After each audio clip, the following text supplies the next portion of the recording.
संग से जब हमको बाहर कर दिया गया तो हम वृंदावन आए। हमने कि चलो साधु बन के वही जीवन काटेंगे। बस से आए, बस अड्डे पर बस से उतरे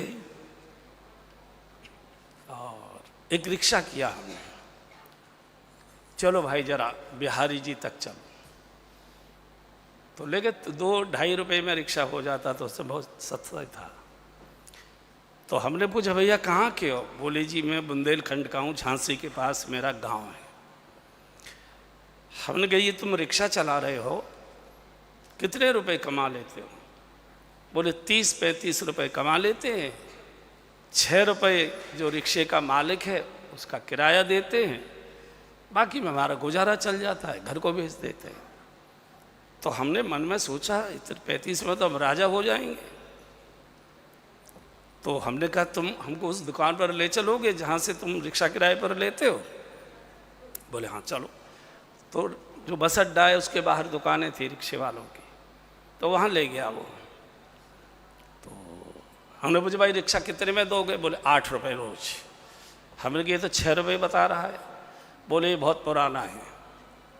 तो अभी हमको बड़ा संतोष हुआ, फिर हमने उसे छोड़ दिया।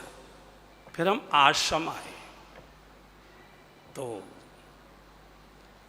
पानी घाट एक बार 67 में हम घर से भाग के आए थे, फेल हो गए थे, पिटाई की डर से भागे आए थे। तो यहाँ जंगल था पूरा।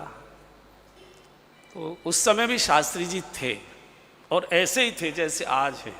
अब थोड़े वयोवृद्ध हो गए लेकिन बिल्कुल वैसे के वैसे। रूप किशोर दास जी महाराज थे और गुरु जी बहुत एकदम बैठे हुए थे तख्त पर नीम के नीचे।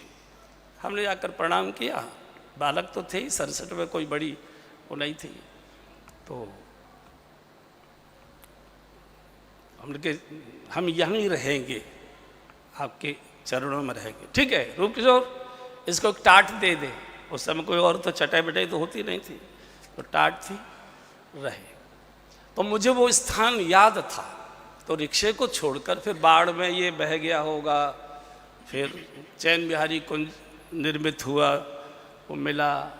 तो मैं आया पहले यही था, तो इसी स्थान को जानता था। सन ये बात होगी मुझे लगता है 86-87 की होगी, शायद 85-86 की होगी। तो हमने कहा यहाँ गुरुजी रहते थे। तो 2-3 साधु थे, अब तो खैर वो नहीं रहे।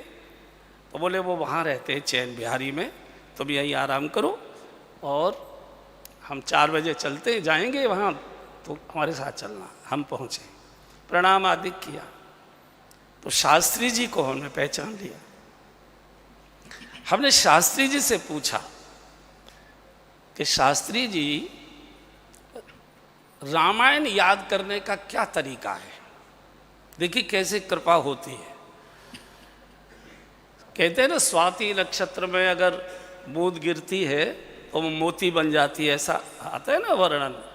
केवल हमने इतना ही पूछा। शास्त्री जी अपनी माला जप रहे थे, हमने प्रणाम किया। हमने कि शास्त्री जी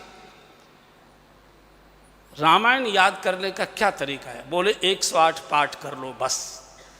इतना ही मैंने पूछा और इतना ही शास्त्री जी ने कहा, 108 पाठ कर लो। हम आश्रम से प्रणाम करके निकले और जहाँ बिहारी जी के आसपास किताबों की दुकान है वहाँ गए, रामायण खरीदी, आगरा गए, अंडरवियर बनियान उठाया और चैन बिहारी कुंज आ गए और पाठ करना शुरू किया। और ऐसे समय शास्त्री जी की वाणी प्रकट हुई थी कि बिना किसी विघ्न बाधा के मेरे पूरे पाठ हो गए। और मुझे लगता है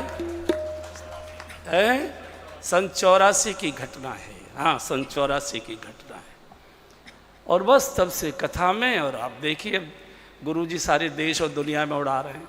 तो वो कृपा पूज्य शास्त्री जी, आज मुझे बहुत मेरा मन गदगद हो गया कि आपने जो सिखाया था, आप उसी कथा में आज आपका स्वागत, बहुत बहुत स्वागत, बार बार प्रणाम।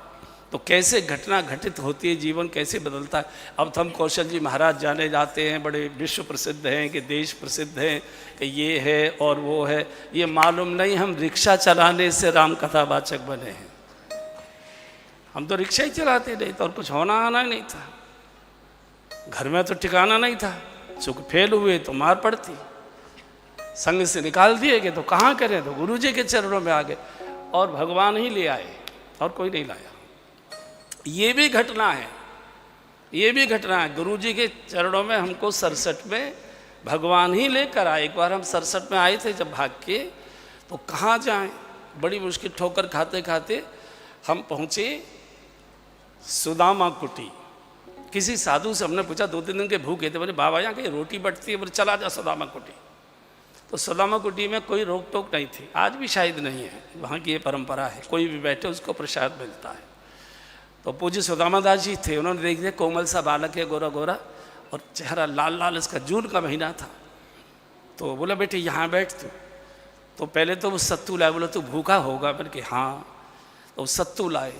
अच्छा हम ब्रजवासी, मालूम था नहीं, ले लिया, पानी डाल के खाया तो चाटा तो नमकीन। अच्छा ब्रजवासी तो नमकीन सत्तू होता है ये जानता ही नहीं है। तो वो समझ गए और कहा बेटा तू सत्तू नहीं खा पाएगा, मैंने कहा हाँ महाराज। तो सामने गौशाला थी उनकी गली में, उसमें हमने डाल दिया। बोले यहीं बैठना, दोपहर को यहीं 11:30 बजे पंगत होगी, भोजन करना।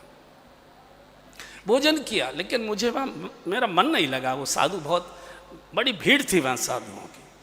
हम चल दिए। अच्छा मेरा संस्कार आर्य समाज के थे, तो मैंने किसी से पूछा कि यहाँ आर्य समाज का कोई स्थान, बोला गुरुकुल है।